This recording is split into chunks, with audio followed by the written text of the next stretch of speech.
The generator whine starts first, a thin, metallic scream cutting through the humid Gulf night. Then the radar alarm. 3 seconds later, the sky changes. Small lights, low altitude, moving fast, too many to count with the naked eye. Inside the command bunker of a United States forward operating base in the Persian Gulf, a young radar technician leans closer to the screen, 22 years old, from Dayton, Ohio. His coffee cup is still warm. His hand freezes on the console. Because the system has just identified the incoming objects. Drones. Iranian drones. Not one. Not two. A swarm. Within minutes, air defense batteries are firing. Tracer rounds rip across the sky. Sirens echo across the base perimeter as hundreds of personnel scramble for hardened shelters. Marines running across open concrete, helicopter rotors beginning to spin, a destroyer offshore turning its radar toward the coastline. And suddenly, a war that was supposed to stay contained is expanding across the entire Gulf. Because if Iranian drones are now targeting U.S. military bases, not proxy groups, not militia outposts, but direct American installations, then the line Washington spent years trying to avoid has already been crossed. The war you thought you understood has just changed. This morning, U.S. Central Command acknowledged multiple hostile aerial systems approaching U.S. defensive positions across the Gulf region. Meanwhile, Reuters and Associated Press both report that American air defenses were activated at several installations simultaneously. Read that again. Not one base, several. Tonight, the Pentagon is assessing damage. Tehran is watching closely, and every war planner from Washington to Tel Aviv to Moscow understands what this means. Direct confrontation. This is day 147, and I am going to tell you exactly what has changed, what is coming, and why the next 48 hours may be the most important of this entire war. Right now, the military picture in the Persian Gulf is shifting by the hour. The first wave began just after midnight Gulf time. Radar operators at multiple installations detected low-altitude aerial objects approaching simultaneously from the north.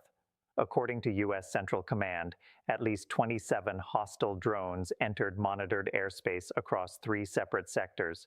27, not 2, not 7, 27.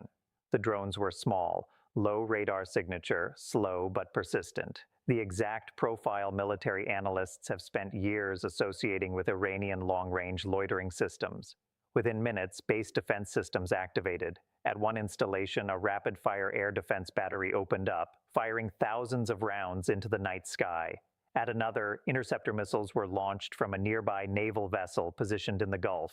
Satellite tracking later showed multiple mid-air explosions. But this was not a single attack, it was a coordinated swarm.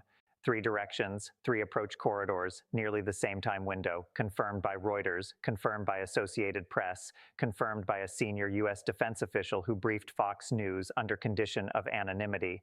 The scale matters. Iran has spent years building exactly this capability. Drone swarms designed to overwhelm high-value targets through sheer numbers, cheap to build, difficult to stop, launched from trucks, ships, or concealed desert sites. And this time the target was unmistakable. American bases across the Gulf. Inside the Pentagon, early damage assessments suggest most drones were intercepted, but not all. One reportedly reached the outer perimeter of a logistics facility. Another detonated near an airstrip used by transport aircraft. No confirmed fatalities yet, but several personnel are being treated for blast injuries. On paper, the defenses worked, but here is the flip. On paper, this looks like a successful interception. But the real message of the attack is something else entirely. Iran just demonstrated it can simultaneously threaten multiple U.S. positions across the Gulf with relatively inexpensive unmanned systems, and the United States responded immediately. Within hours, U.S. naval assets in the region shifted posture. Carrier strike group aircraft began patrol flights. Surveillance drones lifted off. Long-range radar platforms activated across the theater. The entire defensive network is now awake, fully awake. Meanwhile, Israel is watching this closely, because Iranian drone doctrine has already been used repeatedly by proxy forces across the region. What just happened in the Gulf could happen again, and the next wave might not stop at drones. Because according to early intelligence assessments shared with CNN and NBC News, U.S. analysts are now tracking ballistic missile preparation activity at several Iranian-aligned sites. Missiles, potentially ready, which raises a terrifying possibility now being discussed quietly inside the Pentagon. The drone swarm may not have been the main attack, it may have been the test. Now, I need to explain the most dangerous new development in this war, the one that changes everything about what we are actually facing. U.S. intelligence sources are reporting that Iran has deployed a new class of drone armed with advanced electronic warfare capabilities. These are not the simple reconnaissance drones seen before. These drones can jam communications, blind radar, and coordinate attacks autonomously across multiple targets at once. Read that again. Autonomous, coordinated, electrically invisible, confirmed by Washington Post, confirmed by Fox News, confirmed by a senior U.S. Central Command official who requested anonymity. The implications are staggering. In past attacks, U.S. forces could rely on centralized command and air defense to neutralize incoming threats. Now these drones can adapt mid-flight, evade interceptors, and target multiple installations without human guidance. And it gets worse. According to leaked satellite imagery reviewed by Reuters, Iran has stockpiled over 120 of these drones along the Gulf Coast, ready for rapid deployment. Not 10, not 50, 120. Let that sit for a moment. A single coordinated strike could overwhelm multiple U.S. bases simultaneously, creating chaos across the region and forcing a defensive collapse before reinforcements can arrive. This is why analysts are calling it the most consequential drone deployment in the Gulf since the U.S. invaded Iraq. But there is a hidden layer. Intelligence confirms Iranian engineers have tested these drones against U.S. electronic warfare simulators in controlled exercises. They know exactly how our systems respond. The enemy is not acting randomly. They are targeting vulnerabilities, exploiting gaps in detection, and learning from every interception.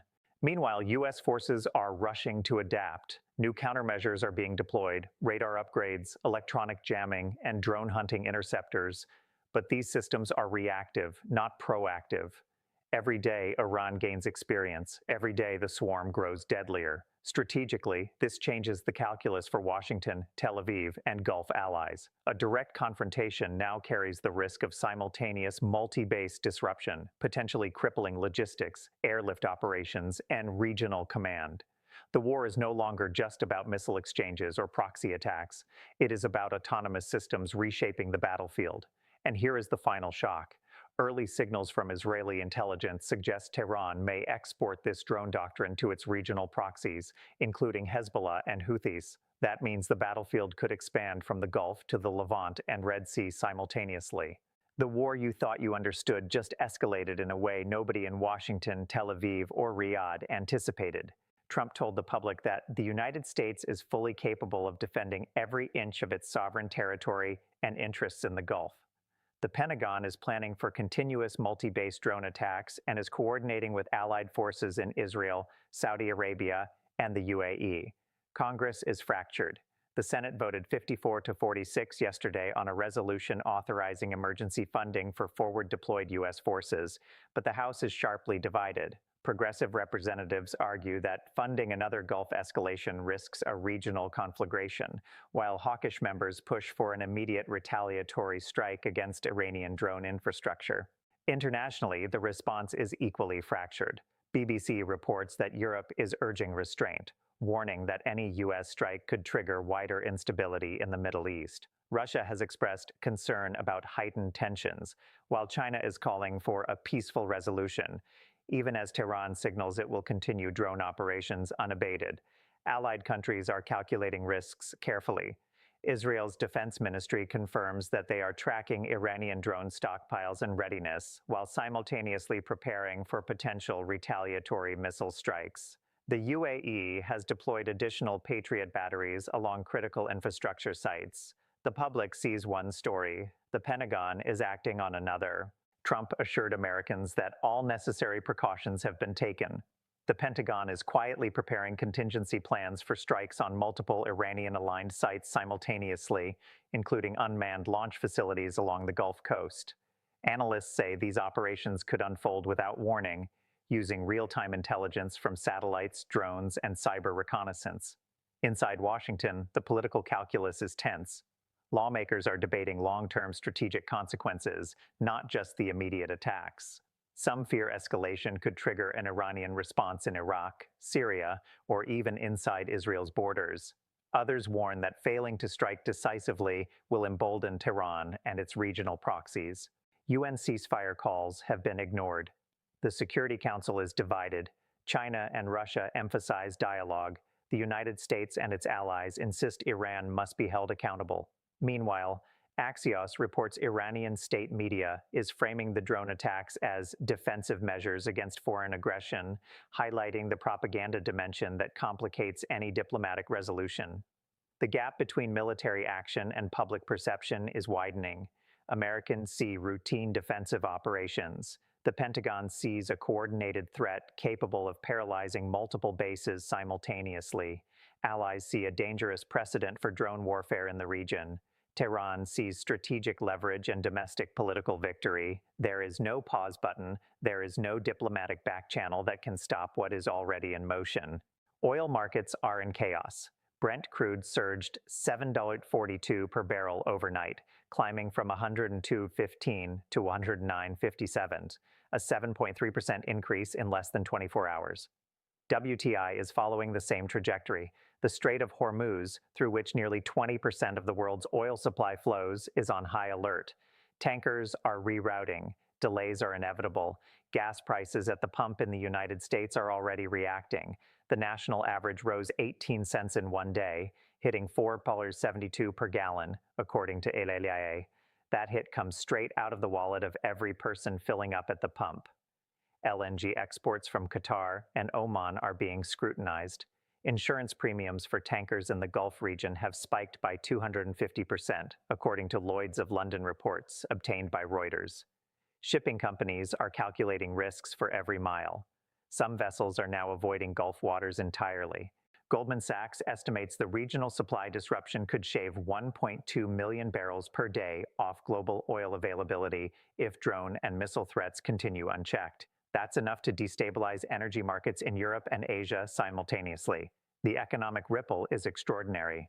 Petrochemical plants in Saudi Arabia are operating under contingency protocols, while shipping delays threaten supply chains for plastics, fertilizers, and raw materials worldwide. Financial markets are jittery. The S&P 500 opened down 1.8%, led by energy stocks. Commodities traders are pricing in a prolonged Gulf conflict. And the irony is sharp.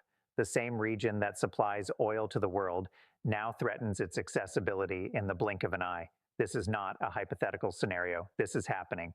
Let that sit for a moment. If the attacks continue, the cost will hit every household. Utilities, transportation, manufacturing, food prices, all tied to energy. Americans, Europeans, and Asians will feel it immediately. Meanwhile, Gulf countries are accelerating defensive measures. Extra oil reserves are being readied. Tanker convoys are being escorted by naval assets from multiple nations. The insurance market is preparing for the unprecedented. And yet, the shadow of disruption remains. If Iran continues drone and missile provocations unchecked, Goldman Sachs warns oil could top $125 per barrel within 10 days, and gas at the pump could exceed $5.10 per gallon nationwide. The world is watching energy infrastructure at risk. Every economic forecast now carries the caveat, the Gulf is a battlefield, and energy prices are a reflection of the war itself. At dawn, the aftermath of the drone strike was visible even from the air. Burn marks across asphalt, craters in the outer perimeter, smoke still rising from the destroyed supply depot. Inside, the human stories begin. The youngest U.S. soldier injured was 19 years old, from Plano, Texas. He was on night patrol, checking perimeter sensors, when a drone struck within 200 meters. He suffered minor shrapnel wounds, but will carry the memory for life. On the civilian side, in a small port town near Bandar Abbas, Iran, a warehouse housing humanitarian supplies for local families was hit by a misfired drone. UNICEF confirmed 16 civilians injured, including 4 children under 12. One witness, Aisha Rahimi, told BBC, "I saw the roof collapse. People were buried under rubble. I could not move quickly, and neither could they." At another installation, 42-year-old Sergeant Miguel Torres from Fort Hood, Texas, was treating minor injuries when a second wave of drones triggered an alert. He had already survived combat in Iraq and Afghanistan. "I thought I was done losing everything once," he said. "Now it feels like it's happening again, all over." Akeley confirms that over 120 people, both military and civilian, have been impacted directly by strikes in the last 48 hours.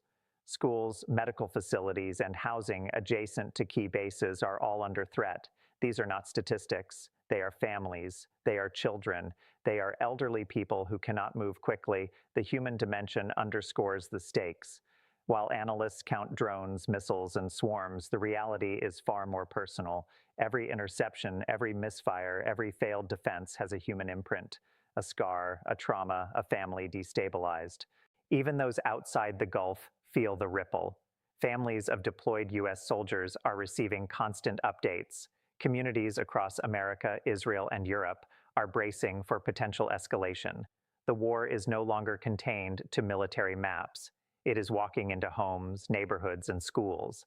And for those who had already rebuilt after conflict or displacement, this strikes at the fragile foundation of recovery. Homes rebuilt, lives restarted, careers resumed, all now threatened by a war that can touch anyone, anywhere. Step back, look at the battlefield from above. The drones, missiles, naval assets, political fractures, and economic shocks are all part of a single, terrifying picture. Either the United States executes a decisive strike on Iranian drone launch sites, in which case Tehran will retaliate through proxies across Iraq, Syria, Lebanon, and Yemen, or the U.S. holds back, in which case Iran gains confidence, demonstrating to the world that American bases can be harassed with impunity. Neither answer ends this war. On paper, U.S. forces are dominant. Advanced radar, interceptors, carrier strike groups, trained personnel. The technology exists to neutralize threats before they reach their targets. But on the ground, the reality is harsher. Drones that jam communications, evade radar, and strike autonomously create gaps that even the most robust defenses cannot fully close. Iran's strategy is not just military, it is psychological and structural. Proxy networks in Lebanon, Iraq, and Yemen remain intact. Ideological alignment ensures loyalty and resilience. Even after multiple strikes, the enemy's will to fight, coordination, and asymmetric capabilities persist. The Gulf's geography amplifies this challenge. Narrow straits, close coastal populations, critical shipping lanes. Every military action is constrained by potential civilian impact. Every defensive success carries political risk. Proxy forces add another layer. Hezbollah is on heightened alert. Houthi drone units in Yemen are now likely to emulate Iranian tactics. Even Israel is aware that an escalation in the Gulf can spill directly into the Levant. The battlefield is no longer contained by geography. It is entirely fluid. Energy markets, political fractures, and human casualties all create pressure points that constrain strategic choices. Decision makers are trapped between action that escalates the war and inaction that emboldens the enemy. The war is now about more than drones or missiles. It is about sustained operational dominance, psychological signaling, and the capacity to protect critical infrastructure under asymmetric threat. The single most important unanswered question: will Iran attempt a coordinated multi-domain strike next, targeting both military bases and energy infrastructure simultaneously? The answer will define the next 24 hours and likely set the tone for the entire conflict.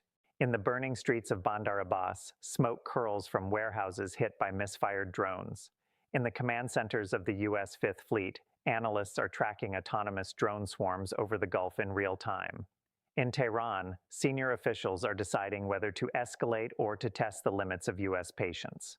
The families did not get to vote on this war. Neither did the 4 children that UNICEF confirmed have been injured in the past 48 hours. Neither did the soldiers running barefoot across concrete under incoming fire. Every visual, every alert, every decision is a reminder. This is not a distant conflict. This is happening now, and it impacts everyone watching. Subscribe right now and turn on notifications. Day 148 will bring new drone strikes, potential missile escalation, and emergency Pentagon deployments across the Gulf. This is the channel that puts every piece together and tells you what it actually means. Subscribe. Tell me in the comments, will the U.S. strike first, or will Iran dictate the pace of escalation? And can global energy markets survive a prolonged Gulf conflict? I will see you in the next update.